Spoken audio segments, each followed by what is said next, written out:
We welcome you all to the English service of Grace Fellowship Church, Alabang.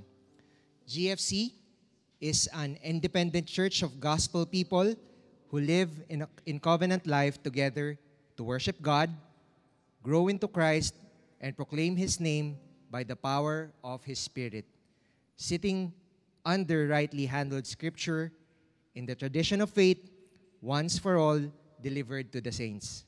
You can read our statement of faith on our website, gfc.com.ph.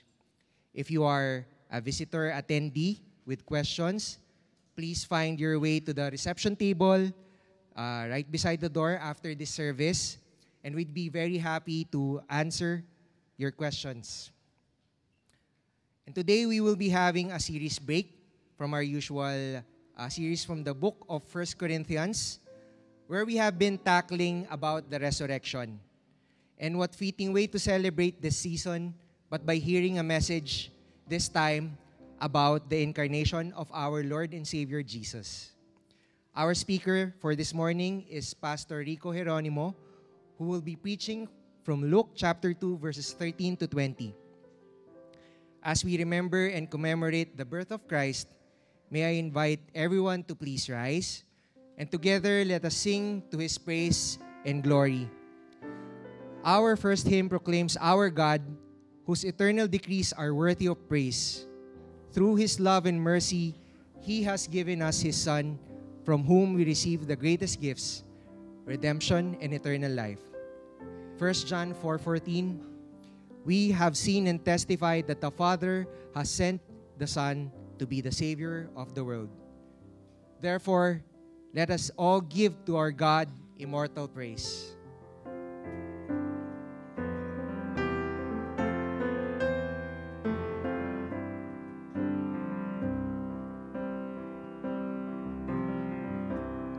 Let's sing. Give to our God immortal praise. Mercy and truth are all His ways. Wonders of grace to God belong. Repeat His mercies in your song.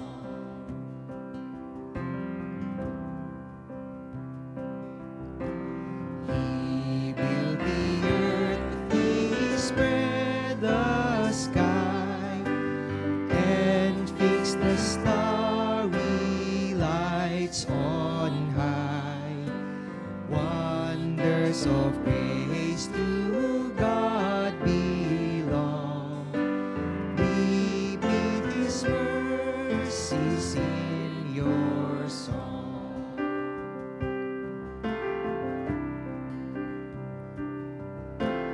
He fills the sun with morning light. He beats the moon, direct the night. His mercies ever shall endure. When suns and moons shall shine no more.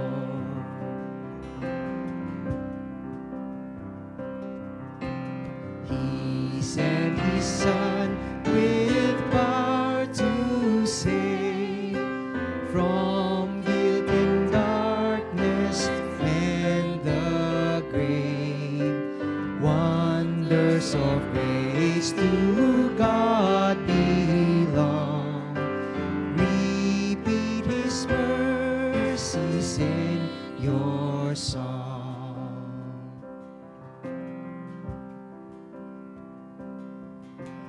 Through this vain world He guides our feet and leads us to His heavenly seat. His mercies ever shall endure when this vain world shall be no more. John 1, 14, 16, and 17. And the Word became flesh and dwelt among us, and we saw His glory, glory as of the only begotten from the Father, full of grace and truth. For of His fullness we have all received, and grace upon grace. For the law was given through Moses, grace and truth were realized through Jesus Christ. Let us all sing, Fullness of Grace.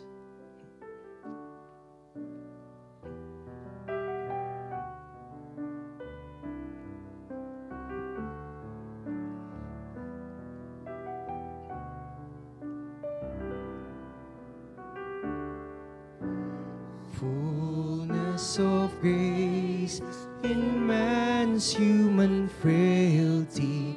This is the wonder of Jesus. Laying aside His power and glory, humbly He entered our world. Chose the path of meanest worth, scandal of a virgin birth, born in a stable, cold and rejected. Here lies the hope of the world.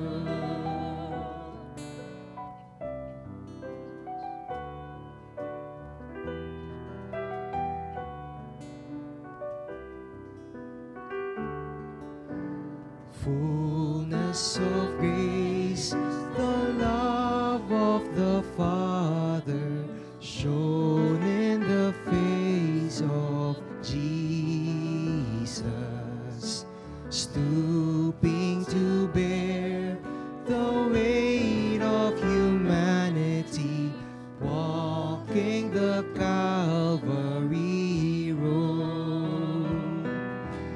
Christ the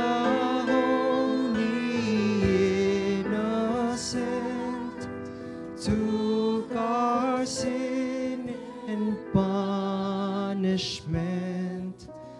Fullness of God, despised and rejected, crushed for the sins of the world.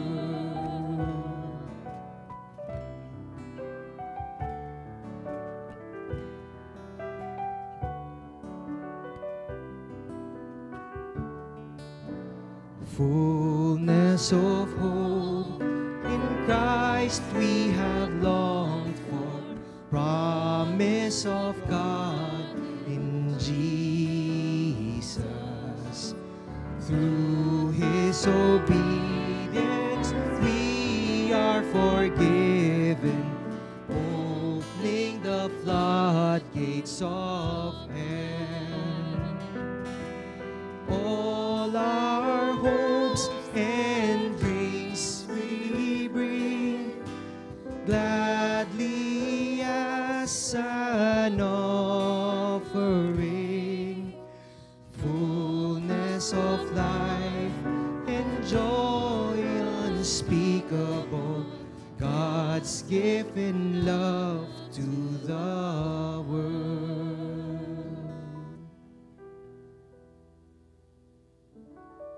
Indeed, we receive God's gift in love to the world. In His manifestation in flesh, we can all approach Him and receive this mercy and grace. Hebrews 4:15-16. For we do not have a high priest who cannot sympathize with our weaknesses, but one who has been tempted in all things as we are, yet without sin. Therefore, let us draw near with confidence to the throne of grace, so that we may receive mercy and find grace to help in time of need. We are all invited. O come, all you unfaithful.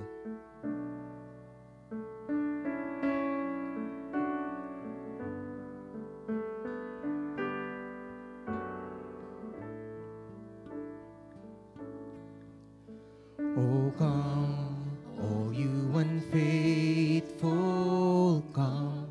We can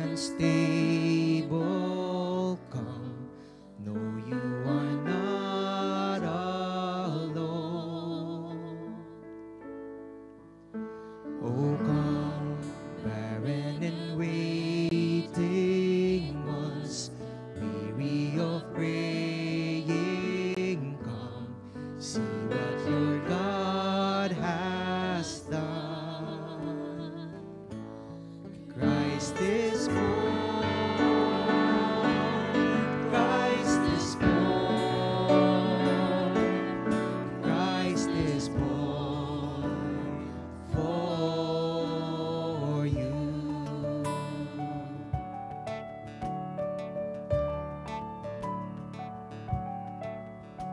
Oh, come, bitter and broken, come, with fears unspoken, come, taste of His perfect love. Oh, come, guilty and hiding ones, there is no need to run. See what your God has done. Christ is born. Christ is born.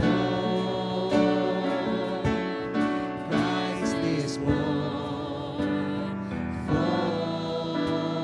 you.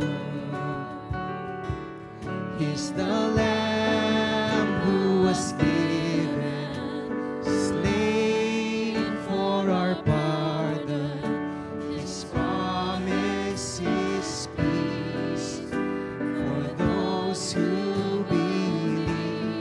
He's the Lamb who was given, slain for our pardon.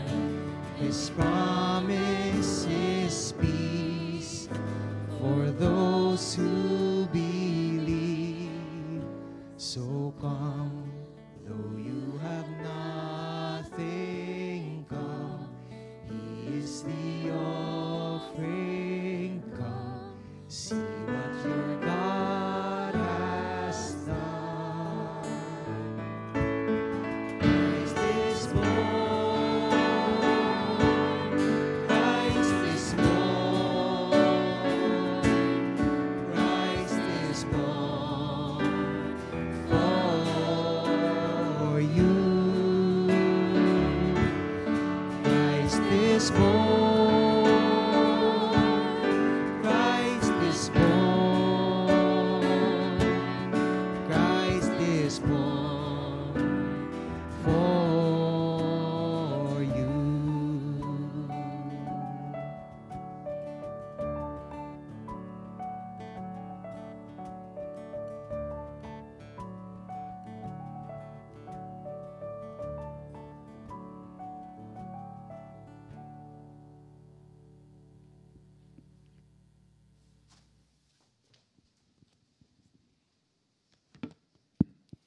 Isaiah chapter 9, verses 6 up to 7. For us, a child is born. To us, a son is given. And the government shall be upon his shoulder. And his name shall be called Wonderful Counselor, Mighty God, Everlasting Father, Prince of Peace. Of the increase of his government and of peace, there will be no end. On the throne of David and over his kingdom, to establish it and to uphold it with justice and with righteousness from this time forth and forevermore. The zeal of the Lord of hosts will do this. You may now be seated for the pastoral prayer.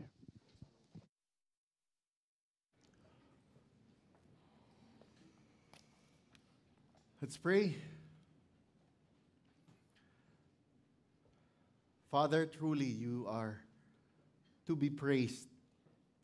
You are to be honored. You are to be glorified. We praise you, Father, for you are so gracious to us, despite us, in spite of us still being so unfaithful. We praise you, Lord, for we know that you are always in control, that no matter what is happening around us, the good and the not so good, we know that you are the one who is allowing these things to happen to draw us closer and closer to you. And with that, O Lord, we praise you. Lord, thank you so much again for this day.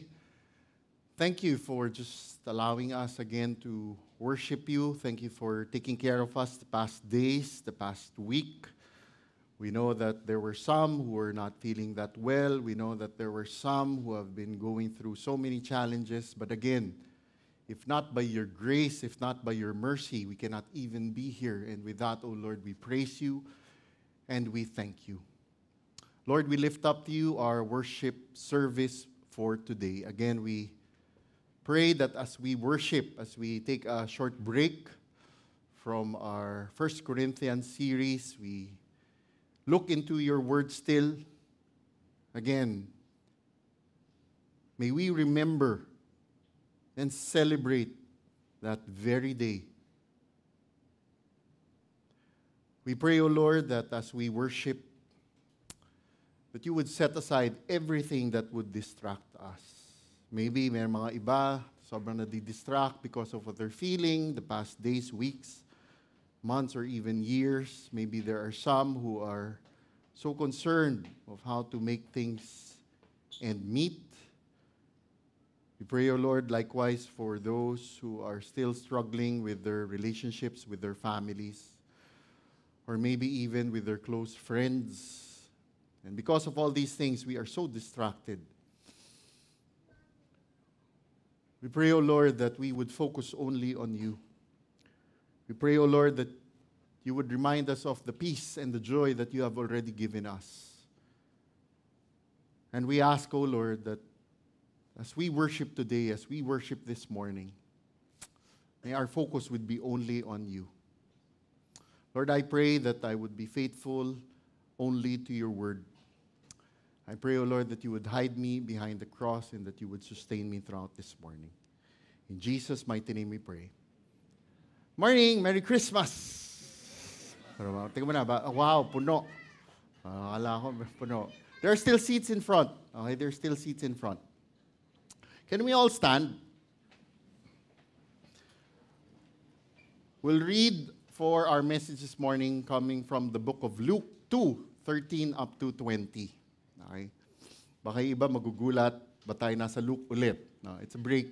It's a break. I think we took this March of 2021. Okay, online. So siguro it's the height of the pandemic. And I thank God that we have a privilege of going back to it. So I'm reading from Luke 2, verse 13 up to 20. I'm reading from the NAS. So whatever version you have with you, you can follow with me through your own Bibles or the screen in front. Luke 2:13 up to 20. And suddenly there appeared with the angel a multitude of the heavenly host, praising God and saying, "Glory to God in the highest, and on earth peace among men with whom he is pleased." When the angels had gone away from them into heaven, the shepherds began saying to one another, "Let us go straight to Bethlehem then, and see this thing that has happened, which the Lord has made known to us." So they came in a hurry and found their way to Mary and Joseph and the baby as he lay in the manger. When they had seen this, they made known the statement which had been told them about this child. And all who heard it wondered at the things which were told by them by the shepherds. But Mary treasured all these things, pondering them in her heart. The shepherds went back, glorifying and praising God for all that they had heard and seen, just as had been told of them. May God praise His holy word. So be seated. Again, good morning. Merry Christmas. I so love the song na huling kinanta nila. Bakit? Okay. I so love the song, no? Kasi nung pray kami before the service, sabi ni Brother Jack, we're gonna sing yan, and tapos si isa, "Oh, come all you unfaithful." Uy, wow, okay yun, di ba? Kasi we're so used to the song na hymn na, "Oh, come all ye faithful." Pero talaga, ano. And as they were singing the song, ay ko, grabe. Yeah, that's me. That is me. And yes, praise God for His word. Before we start, can I ask, What do we usually do when we receive a very good news? A very good news, no? Ano yung mga ginagawa natin? Ano yung mga sinasabi natin? What's our response? Siguro yung iba, some would immediately tell maybe their family, uy, dad, mom, papa, mama. Or maybe to your spouse, honey, or dear, ano, diba? Or maybe to your friends. If it's a really very good news. Or some might even do, tara, let's celebrate lang. Pwede ka pag-grab ka naman. Yeah? Pag-grab ka naman. Or maybe, just go in a small coffee shop, or maybe go to Jollibee, or what. No? You celebrate it with family, you celebrate it with friends. Or maybe, not only to the young, or maybe not even the not so young, ano gagawin, di ba? They will post it in their socials. Yeah? Kasi, di ba, it's a very great news, good news. You know what, brothers and sisters? 2,000 years ago, there was this greatest news that was ever told. Siguro, I'm sure narinig nyo na yan, di ba? Cliché na sa atin to. Di ba? Every year na lang, gano'n, pag Christmas, you know what? So I was going through the passage the past weeks. Sabi ko, praise God really for His Word. Praise God for His Word. We entitled the message, The Greatest News Ever Told. We'll divide it in 3 parts. The first division, the angels' reaction, verse 13 up to 40. The second division, verse 15 up to 18, the shepherds' reaction. And the last division, Mary's reaction, verse 19 up to 20. Let's go to the first division, the angels' reaction. And suddenly there appeared with the angel a multitude of the heavenly army of angels, praising God and saying. Brethren, imagine and picture this scene. Okay? Go back 2,000 years ago. Diba? From the verse before this, we would see that a single angel first appeared to the shepherds. A single angel. A single angel that told them the greatest news they would ever hear, which was what? The birth of the Savior, the long-awaited Messiah. And here in verse 13, something more extraordinary happened. The verse says that suddenly there appeared with the angel a multitude of the heavenly army of angels. Grabe, no? Biglang from isa, naging sobrang dami na.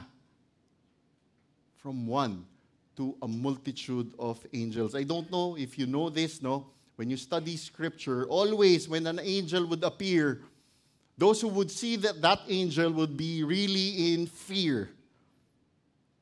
Diba? Kaya ang sasabihin ng angel palagi, do not fear. I don't know what an angel really looks like. But just imagine, from one, then a multitude of angels in the sky. Out of nowhere, the sky was filled with the multitude of heavenly celestial beings. And you know what? This multitude of the heavenly army wasn't just a small group. No, it wasn't, sabi nga, it's not a small choir, no. As the verse says, it's an army of angels. Take note po of the word that was used. In other versions, it's word army. In other versions, it's used host. We have to understand that these angels were not just messengers. No, they were not just messengers. These army of angels, these hosts of angels were also really what? They were really warriors, mighty beings who serve the King of Kings. Diba? One angel can kill 185,000 Assyrians. And this was a multitude of angels.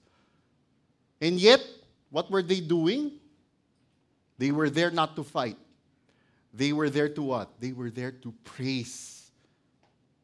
They were praising God. Really, brothers and sisters, what a sight. The sky filled with singing angels. Okay, notice that the first reaction of these multitude of angels was what? Worship. The angels came to declare the greatness of God. I could just imagine the shepherds. The shepherds who were already trembling with fear when the first angel appeared. And now the sky was filled with this heavenly army. And for sure, the sight and sound must have really been overwhelming. overwhelming. Di ba? Kung dito, ang ganda ng kanta na dito. Just imagine a multitude of angels singing this. Just thinking about it, really, kinikilabutan po ako. But you know what? Sinasabi nga dito, the angels weren't there to scare them. They were there to what? Celebrate and proclaim the glory of God. Hence, we read in the next verse saying, "Glory to God in the highest, and on earth peace among men with whom He is pleased." Brothers and sisters, when the Lord Jesus was born, it's as if all heaven couldn't hold back anymore what just happened. Hindi mapigilan ng heaven what just happened. Sana nga mga kapatid, ganun din po tayo, especially this Christmas season. As we remember and celebrate this very occasion. That's why, you know what? Let me just share to you, family lang, no? I'm so affected.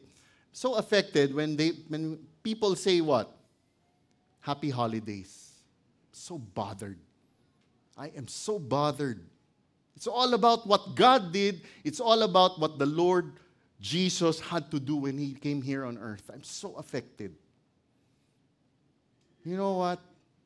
If heaven cannot hold yung joy and praise, more so with us. So what was again said about the angels? They were praising and saying, "Glory to God in the highest."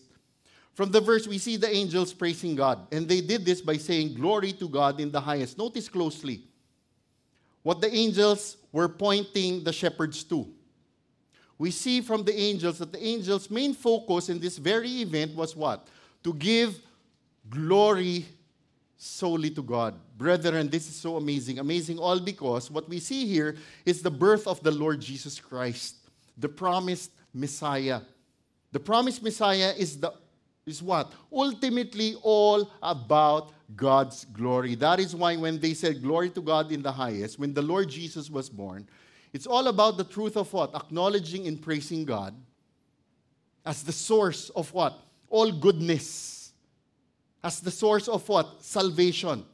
As Him being so faithful in the fulfillment of all His promises. Mga kapatid, ng Panginoong Diyos ay ang pinakamataas. Siya po ang pinakadakila. Siya po ang pinakamakapangyarihan. Truly, yung wisdom po ni God Almighty, yung justice po niya, yung mercy po niya, most especially yung amazing love po niya sa atin is seen in the Lord Jesus Christ. Hence, all glory is to God alone. Brothers and sisters, what God did is really sobrang kakaiba po. I don't know if we can really understand what God did. Why? God made sure that that very event 2,000 years ago really happened. That happened. Why? From the start in the book of Genesis up to the Lord Jesus' birth, you see how the enemy has been trying to stop that very event to happen. In God's providence, in His sovereignty, because He is almighty, He allowed that to happen. Diba? Titinin nyo pa lang from Genesis and then pagdating na hanggang sa book of Malachi, even before the Lord Jesus' birth, God's enemy has been trying to stop it from happening. But no, walang magagawa yung kalaban. Kaya nga, no wonder we see the multitude of angels really what? Just praising God. Sana mga kapatid, ganun din po tayo. Sana ganun din po tayo.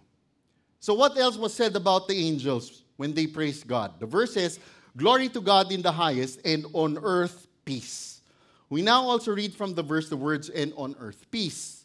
Brothers and sisters, this isn't just peace as in walang gulo or wala pong away. No, it is not. It's a much deeper kind of peace. It's the kind of peace that talks about our relationship with God. Brethren, when the Lord Jesus was born, only then came the possibility that we can have what? Peace with God. Only then can we have peace with God. And we need this peace all because because of our sin, our relationship with God was severed. It was hindered. Kaaway po talaga tayo ni God before we got saved. We are His enemies. And on our own, we cannot fix this relationship with God. Hence, we truly, truly need a Savior. Kaya nga, let's ask ourselves, Savior for what? Savior for what? He's not a Savior for our money problems. No, He is not. He is not our Savior for health problems. No, He is not. He is not a Savior for our relationship problems. No, He is not. He is our Savior for what? For our sin problem. If God so decides that He would save us from our other problems, it is His what? Choice, His will, for His purpose. But our God saved us from our sin problem. All of us are sinners. All of us are sinners. And we can only be saved if we truly understand and believe that we need a Savior. If we still struggle with this truth up to now, kahit na ilang taon na tayong nag-a-attend sa GFC or after ilang taon na tayong nagbabasa ng Bible, and we still have a problem with really believing that we need a Savior because of our sin, wow, pray. Pray. Hindi lalabas yung multitude of angels na yun praising God if that was not true at all. Brothers and sisters, we need a Savior. A Savior for our sin problem. So because of what God did with the Lord's incarnation and birth, we now have the possibility of being saved. The question that some would ask, or many would ask, who are the ones who will be saved? Glory to God in the highest, and on earth peace among people with whom He is pleased. Brethren, we would just like to highlight that this peace is what? Is available to everyone, but is not, or will not be accepted by everyone. Although it's available to all, not everyone will be a recipient of it. It's specific. Para sa mga tumanggap lamang ng biyaya ng Panginoong Diyos. It's for those who respond in faith, those who trust in Him. Those who would truly believe that they are sinners who cannot save themselves, hence, they need a Savior. And you know what? The verse shows that God's favor is not something we earn. No, it is not. Hindi ito dahil sa mabuti po tayong tao or dahil sa ginawa po natin. It's a gift. It's grace freely given to those He has chosen. And because of this, what a humbling reminder to us, brothers and sisters. What a humbling reminder to us. Kaya we have to ask ourselves, do we have this peace already? Do we have this peace already? Do we have peace with God? If we say that we already have this peace, how do you think, like the angels, can we praise and glorify God in these next few days as we remember and celebrate Christmas? Kung sinasabi nating totoo na sa atin ang salvation natin, how do you think can we be like the angels? That we praise and glorify God in the next few days. Sana naman po, hindi tayo ma-sidetrack masyado with all the things happening. So easy to be distracted, right? Bukod sa traffic. Pero in fairness, no? Yesterday and the other day, medyo lumuwag ng onte, ano? Lahat yata nasa, nasa probinsya na or nasa Japan. No, sorry. Alam niyo ba yun? Nilipat na raw yata ang Metro Manila sa Japan, eh. No? Parang andun na yata lahat ng Pilipino. No? But you know what? Kidding aside, sana hindi po tayo ma-sidetrack with all the things happening. Let's not forget. Sensitive po tayo with all the things that we say. Sensitive tayo with all the things that we do. Especially when we are with, unbelievers. Kasi minsan, makamamaya, tayo pa yung Christian. Sasabihin, Christian yan? Ganyan pala yung mga Christian, no? Mas matindi pa.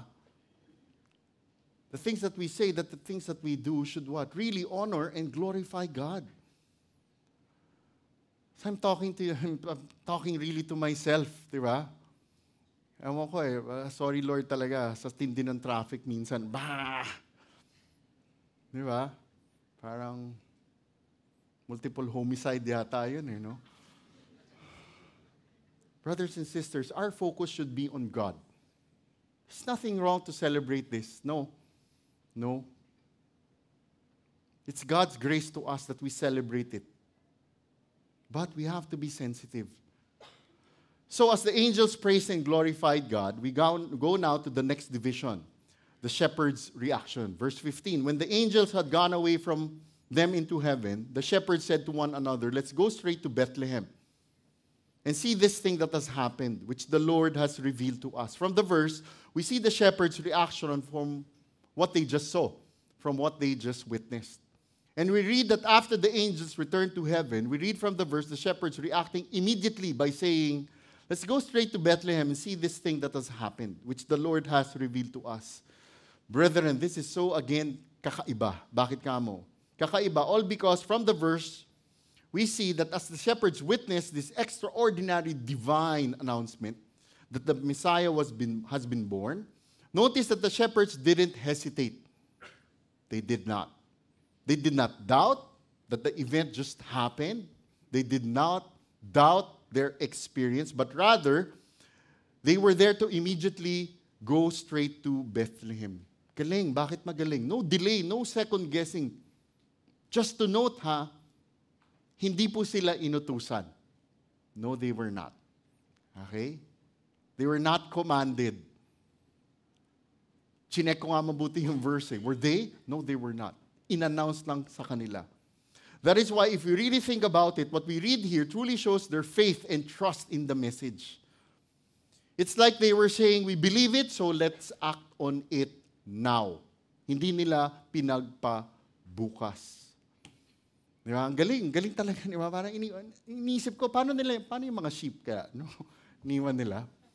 May joke ako tumatakbo sa utak ko. Pero sorry, Pastor George, di ba? Para sa iba, sino na iwan sa tindahan? Di ba? Ganun sino na iwan sa tindahan? Dito yung mga shepherds, they went straight. No, I don't know, maybe siguro may naiwang isang shepherd. No, they left. And this was the kind of faith that they possessed. They knew that the message was from the Lord Himself, all because the verse says, which the Lord has revealed to us.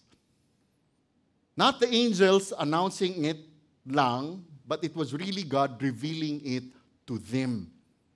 We could just imagine this very scene. After the angels left, the night became quiet again, except for the excitement of the shepherds. You could almost hear them saying, tara na, let's not waste time. You know what? Their reaction reminds us of what true faith really looks like. Which is what? Faith that acts. Yung gumagalaw. Tayo po kaya? How about us? We have God's complete word. Di ba? We have the complete picture. We have the complete canon. Kompleto na hanggang dulo nga, hanggang Revelation, we have it na Tayo po kaya? We know the Messiah, we know the Savior, parang shepherds po ba tayo? Are we like the shepherds? Or how about this? Are we like Herod? Di ba? I think in the book of Matthew, dumating yung mga magi kay Herod, sabi, pinanganak na yung King of Kings. Kala mo si Herod, pinatawag niya pa yung scribes niya, di ba? Where is this? Sinabi Bethlehem, di ba? Ang lapit lang noon from Jerusalem, around 6 miles lang yata. Did Herod go? No. Yung shepherds, what did they do? They went to see the Lord Jesus. Kaya nga, sino kaya tayo? Shepherds? Or Herod? When we really think about it, think, ito Christmas is really God's grace of what? Sharing the gospel to everyone. The whole world. Whatever religion you're coming from, whatever nation you're coming from, whatever. It is God's grace. Wala kang excuse na hindi mo matitisod ang Christmas. The whole world will celebrate it. Kung ano man ang tawag nila. That's God's grace. Ano yun? That's the gospel being given to the rest of the world, the whole world. That's it. Di ba? Lahat pumunta ka ng cafe, yung color red. Di ba? Bakit pula? Tatanungin mo pula. Kasi if you really go deep into it, why? It's the sacrifice of the Lord Jesus. Pumunta ka sa isang cafe, pula yung cup mo. Ba't naging pula yung cup mo? Di ba? Kasi. Christmas, so what's Christmas all about? That's it It's God's grace to the whole world. Kaya nga wag na natin sabihin, paano yung iba na hindi narinig yung gospel? No. For sure, everyone will know and hear the gospel. Christmas is God's grace to everyone. The tanong is, what is our response? What is our response? Verse 16, and they came in a hurry and found their way to Mary and Joseph, and the baby as he lay in the manger. Brethren, like what we just said, the shepherds didn't waste time. The verse says that they came in a hurry. In the original, when we look at the original word, we would see that the word used here communicates the truth of what? A deliberate and determined effort. Deliberate, intentional. Hindi ito basta nagmadali or tumakbo lamang po sila. No. The word in the original tells us of a committed heart to see what the Lord had just revealed. It's like they were saying, let's go na. This is too important to wait. This really showed what? The excitement of their faith. And ako lang po. I truly believe that they were so excited all because they knew that this was a revelation from God Himself. And think about this. Sila pa ang pinili ni God. Sila po, yung shepherds. Who are they? They were humble, ordinary shepherds. And if we look into the context, yung shepherds during that time, there were even outcasts ng mga religious leaders. Outcast sila kasi ang tingin ng mga religious leaders sa kanila during the time, sobra silang sama, sobrang dumi. Why? Hindi nila kasi nasi-celebrate na gagawa yung ginagawa dapat ng mga Jews. They were religious outcasts. Yet what? What happened? God entrusted them with such an amazing news. Humble, lowly shepherds. Hence, I believe that's one of the reasons that they acted also immediately. Kaya nga, this kind of eagerness shows us of what? A person whose heart is moved and affected by God's grace and God's word. By God's grace, we already know the whole story. By God's grace. Sana po, ganun din tayo ka-eager to know the Lord Jesus. Sana ganun din po tayo ka-eager. Nakalulungkot, mas busy pa tayo isik yung ibang bagay kesa kay Lord Jesus. Would you agree? How much time do we spend in social media? Diba? Magugulat ka na lang minsan, nauubos mo na 10, 15, 20 minutes just doing that. No?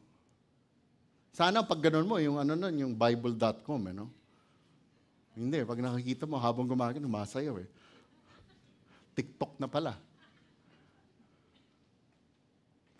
Diba? Kaya talaga kay Lord, no? Kaya yung kaninang kanta, yeah, that's me. Kaya nga, sobrang ganda ng part na Christ is born. Kaya nga, brothers and sisters, no, sana ganun din talaga tayo, intentional. Like the shepherds, intentional sila in going to the Lord Jesus. Sana tayo, every day, we are also intentional in seeking the Lord Jesus. And they came in a hurry and found their way to Mary and Joseph. From the verse, we see that the shepherd's journey wasn't really easy. It was not. All because the way it was written. Sabi nga kanina sa Sunday school, sabi ni Teacher Nico kanina, yung lugar ng mga shepherds, that was a little far.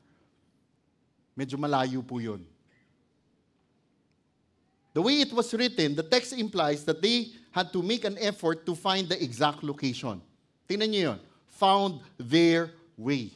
Found their way. kailangan nila hanapin. It's not like that they had Waze or Google Maps during that time. They did not have. Although useless yung Waze at Google Map ngayon, no? Ililigaw ka lang. Again, their perseverance in seeking out Mary, Joseph, and the baby Lord Jesus shows us that the shepherds' determination to witness what the angel told them. They had to really do this intentionally. And the verse says, they found Mary and Joseph and the baby as he lay in the manger. From the verse, we see mentioned yung manger, which ties directly to what the angel said in verse 12. Tingnan niyo sa Bible yun. Nakalagay sa verse 12. Ano sinabi doon? And this was the sign. This was the sign. And as we know, signs always point to something. Signs always point to something. And to find the baby in a manger was the sign. Finding a baby for sure in a manger during that time was not common, for sure. Alam niyo yung manger? Kasi ang ganda ng manger. Diba? Maganda rin sa Tagalog. Sabsaban. Ito, alam sigurado ito ng mga mahilig sa agri. Parang dad ko. Ano yung feeding trough, kainan. Kung meron kayong mga farm, diba? Kung meron kayong farm, feeding trough, dun kumakain. Okay? That's where the baby Jesus was found, in a manger. And for sure, it was not common to find the baby during the time in a manger. Kaya yun po ang sign, that the baby in the manger was no one else who? The baby Lord Jesus. And this confirmed the truth of the angelic message. That is why for the shepherds, their faith moved from hearing to seeing. And what an incredible moment that had been for them. And if we think about the manger itself, where it was located, the manger wasn't found in a palace. No, it was not. They didn't find a cradle that was fit for a king. What they found was it was a feeding trough, a manger, in a place where animals live. And just to emphasize why important yung sign na manger, okay? The Lord was not on. Baby Lord Jesus, when they found the baby Lord Jesus, he was not glowing. No, he was not. Walang halo habang nakahiga. Wala po. Wala pong angel sa tabi si baby Lord Jesus. No. Walang special na makikita. The sign that was given was only what? A baby in a manger. And that was the sign. Kasi isipin natin, di ba, pagpunta ng shepherds, there was something different about the Lord Jesus. No, he was not different. And when they saw the manger, they remembered what the angel said, this is the Messiah. I don't know what the shepherds were thinking of when they saw. And you know what? This very location and scene, when we really think about it, I don't think this would be a stretch. This humble setting reminds us that Christ came into the world in a way that is what? Accessible to all. Rich or poor, high or low. Walang excuse na hindi mo pwedeng puntahan si Lord Jesus during that time. No excuse.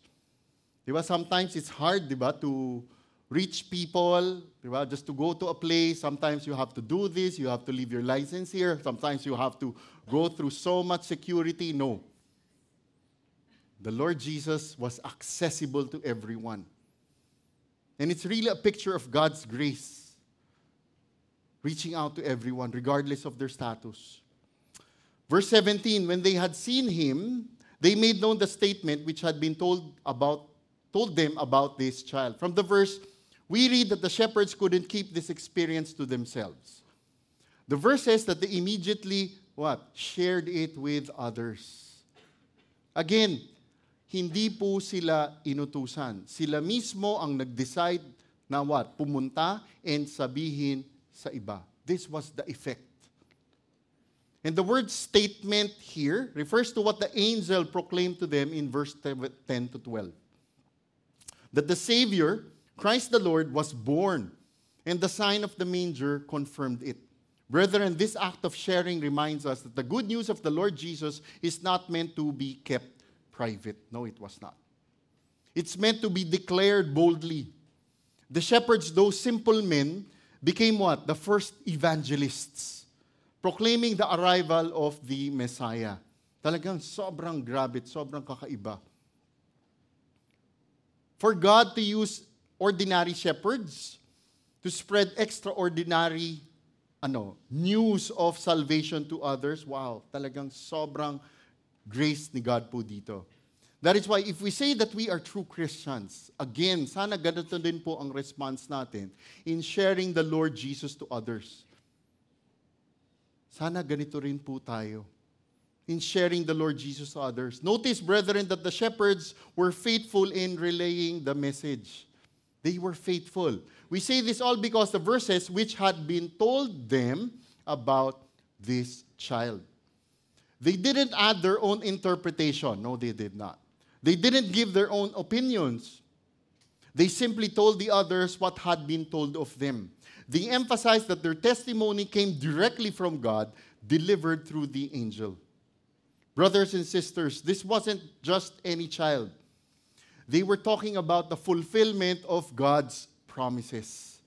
I could just imagine their excitement as they shared this with everyone they encountered.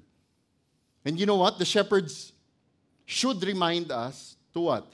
Really faithfully share God's word as it is, pointing people to the Lord Jesus and His work. Kaya nga, brothers and sisters, let's pray that we are really to faithfully share the Lord Jesus to others. Pag alis natin mamaya, di ba? Meron tayo sa 24.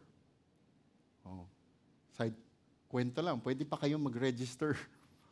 Okay? We can still accept.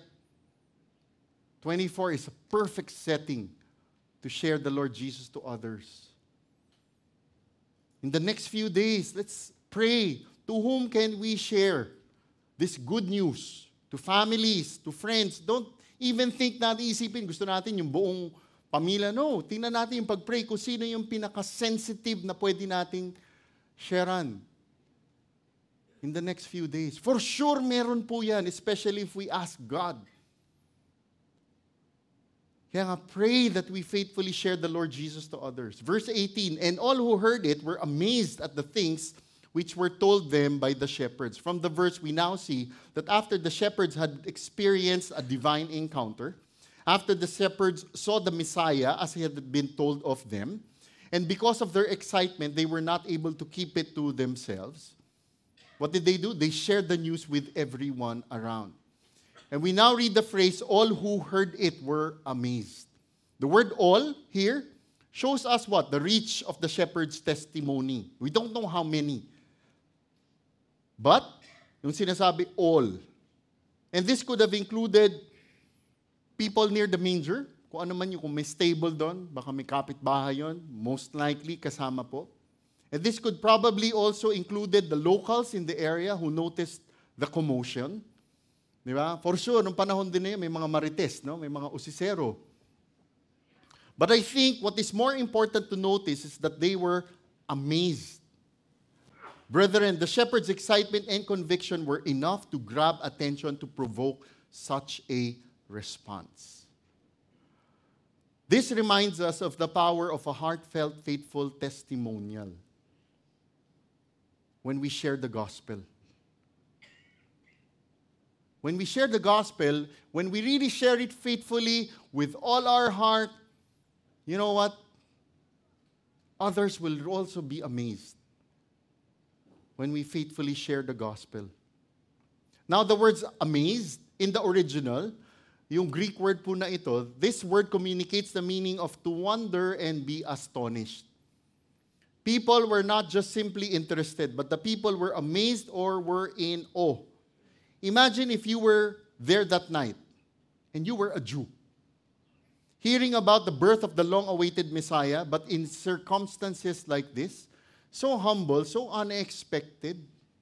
Kaya nga for sure, this amazement likely carried a mix of what? A mix of emotions, of maybe iba surprise. Yung iba may be curious. And for sure, ako lang naman po, ang dami siguro nagsasabi ng disbelief.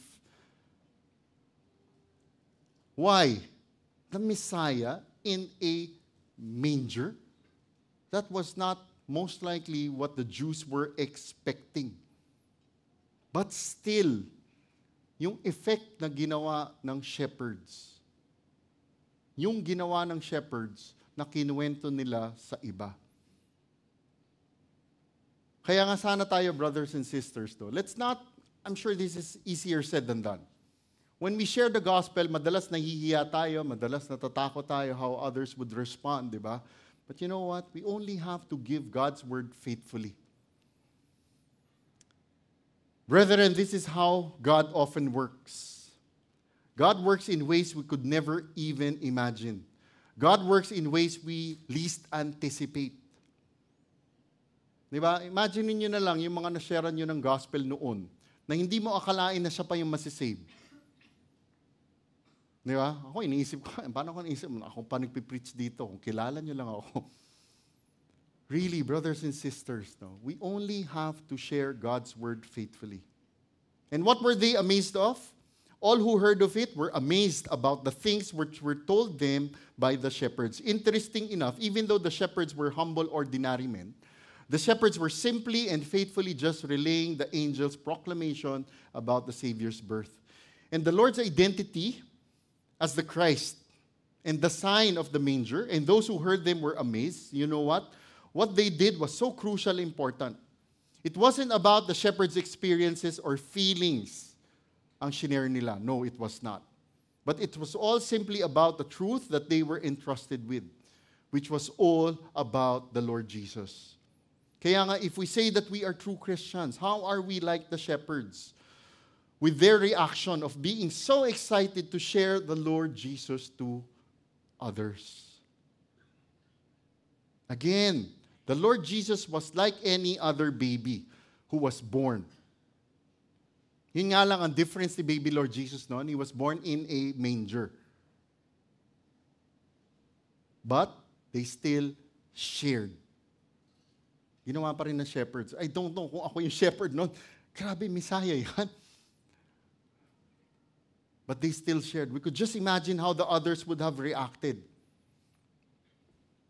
Kaya nga, what can we pray?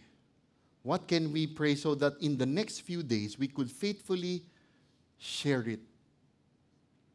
Kung Nike, just do it, tayo, just share it.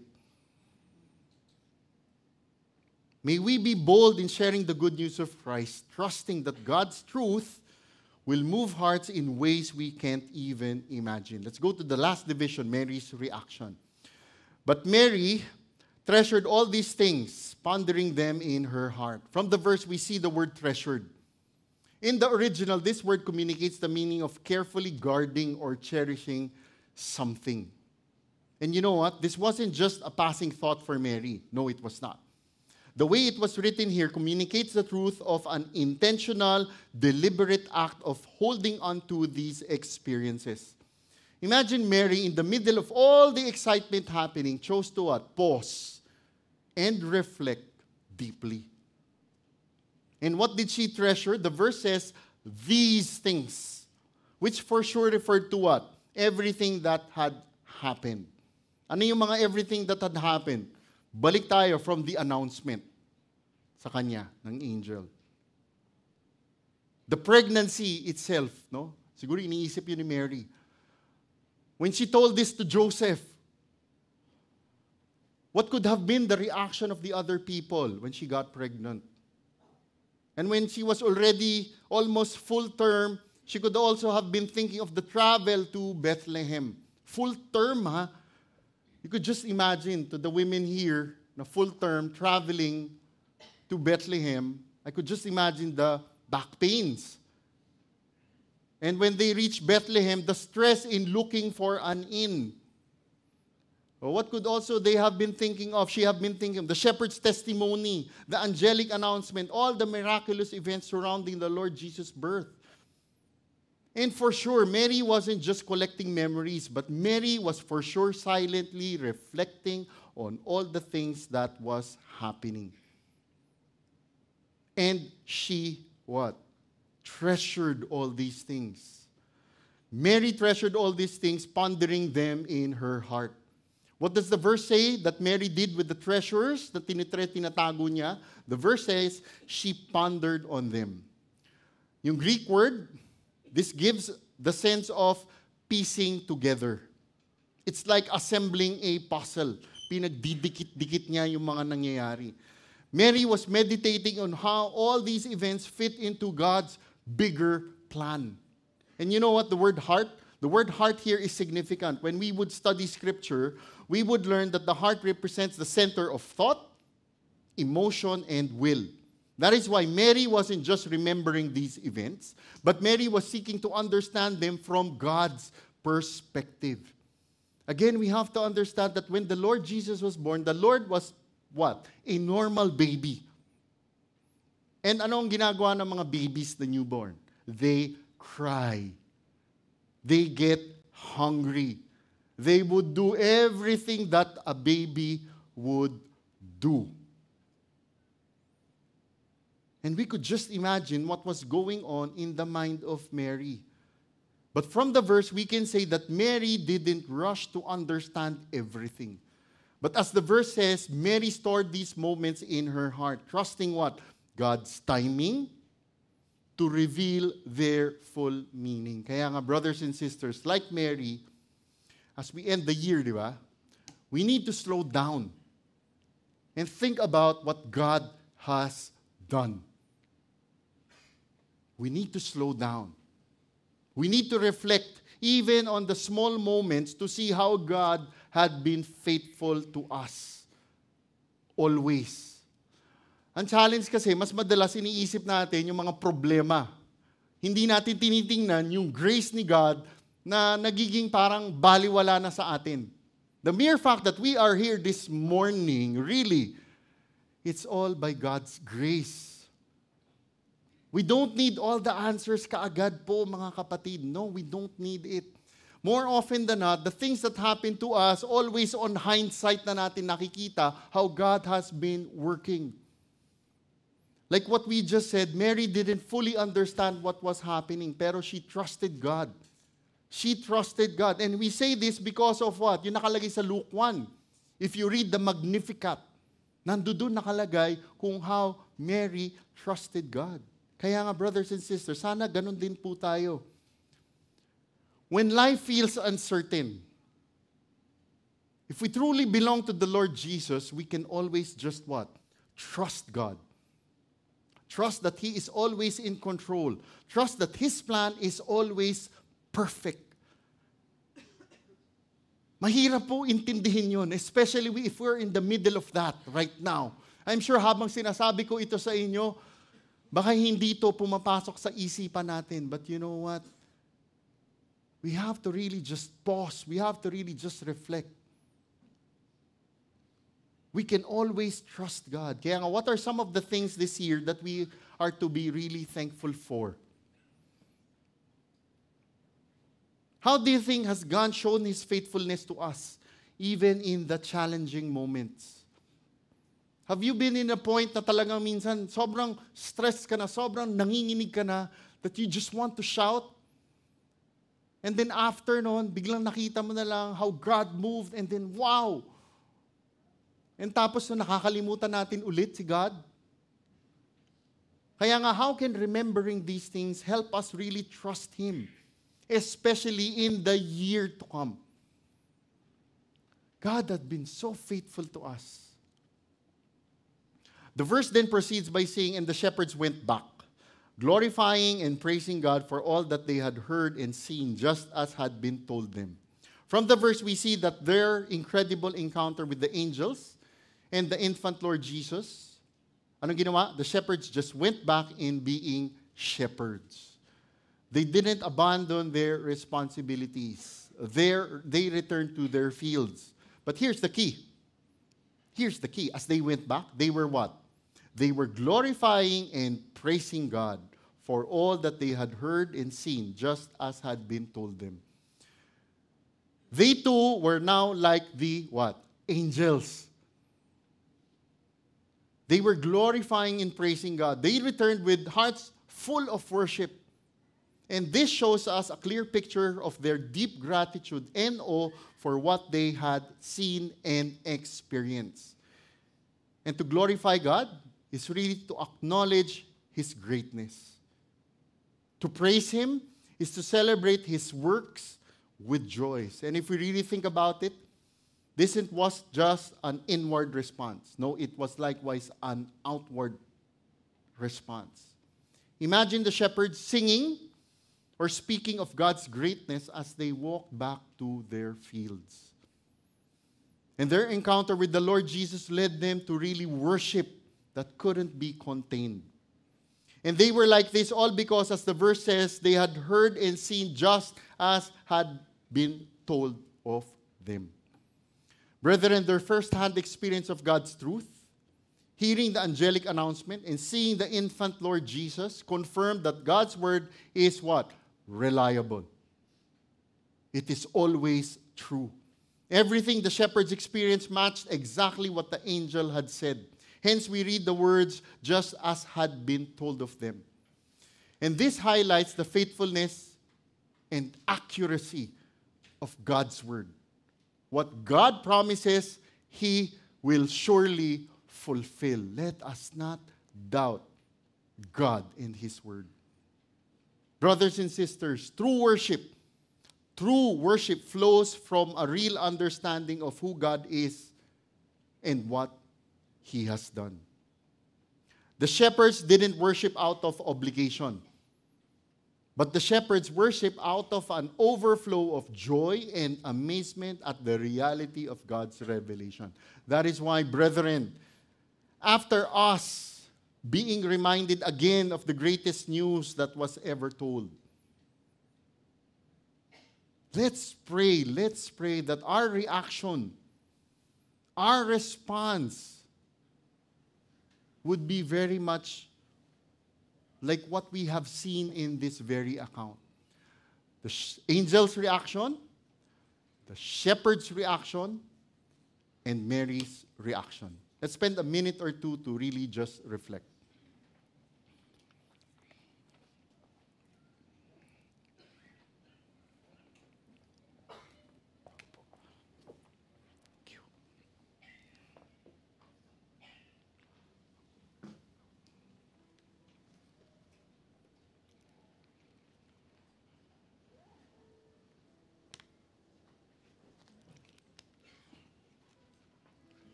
As we reflect and contemplate on the things we have learned today, may we all respond in rejoicing and telling the word. Rejoice and tell everyone, for our God is not born out of myths and legends, but of flesh. Rejoice and tell the world, for through His birth we have hope. Rejoice and tell the world, for God dwelt among us. And rejoice, for we receive the greatest gift we can ever receive. As we recall that day, like the shepherds, let us all celebrate and proclaim the glory of God. May I invite all the saints of GFC who are able to please rise and let us respond with singing and rejoicing. Our songs, Hark the Herald Angels Sing, to be followed by To God Be the Glory.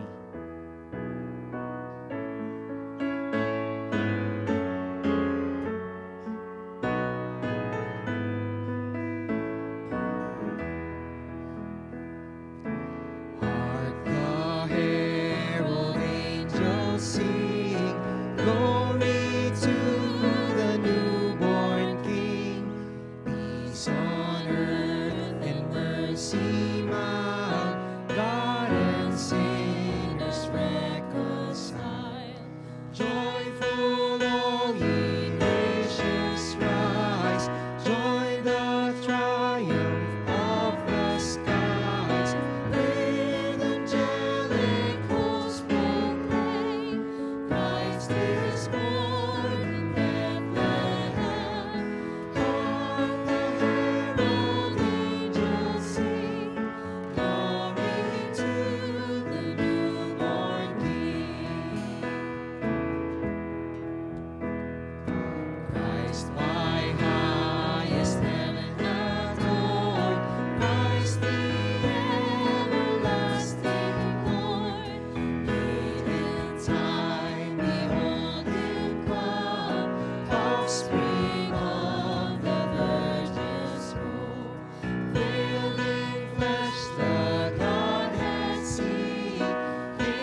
be the glory.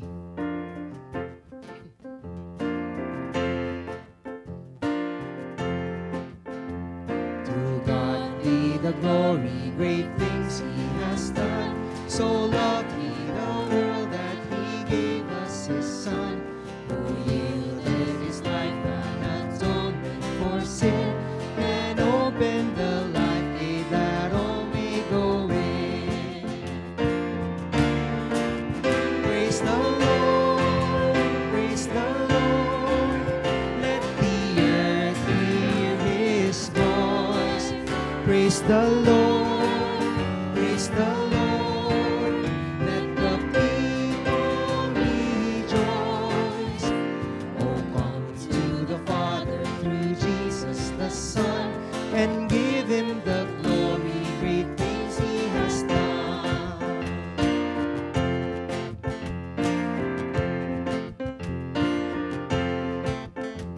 Oh, perfect redemption, the purchase of blood, to every believer the promise of God. For every offender who truly believes, that moment from Jesus a pardon receives. Praise the Lord, praise the Lord. Let the earth hear His voice. Praise the Lord, praise the Lord. Let the people rejoice. Oh, comes to the Father through Jesus the Son, and give Him the glory, great things He has done.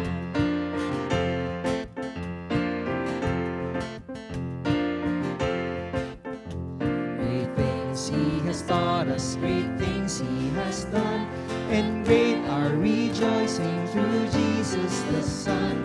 What purer and higher and greater will be the joy and the wonder when Jesus we see. Praise the Lord, praise the Lord, praise the Lord. Let the earth hear His voice. Praise the Lord, praise the Lord. Let the people rejoice. Oh, comes to the Father through Jesus the Son, and give Him the glory, great things He has done. Praise the Lord, praise the Lord. Let the earth hear His voice. Praise the Lord, praise the Lord. Let the people rejoice. Oh, comes to the Father through Jesus the Son, and give Him the glory, great things He has done.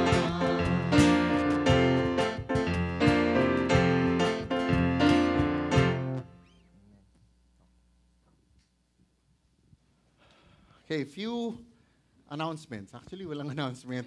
It's just that now the Bible studies will resume, God willing, January. Okay, we're just doing the planning when exactly would all these happen. Pero, the single announcement is this coming Tuesday, December 24, lessons and carols. Okay, pray that you can invite your family or your friends. Okay? But, if you will do that, please register sa likod po. Okay? Heads up lang, ha? Heads up. Alam niyo naman dito sa Madison, parang MOA, di ba? Punong-puno ang parking palagi. Plan it well. Okay? Go early if you want, no? Para at least makapark. Kung hindi man, hopefully the street, pwede pa rin na tayo magpark. Okay? Pray for that specific schedule. Okay? Let's pray. Father God, again, we praise you for truly you are faithful. Thank you so much, Lord, again, for allowing us to just remember and reflect on the very announcement of your birth. Lord, we pray na sana hindi lang ito maging thought or memory to us. We pray that this would really show in the things that we do, in the things that we say, but most especially as we share this to others who have not known you to be their Lord and their Savior. Therefore, my beloved brethren, be steadfast, immovable, always abounding in the work of the Lord, knowing that your toil is not in vain in the Lord. Glory be to the Father, and to the Son, and to the Holy Ghost, as it was in the beginning, is now, and ever shall be, world without end. Amen. Amen. Have a blessed Sunday and Merry Christmas, po.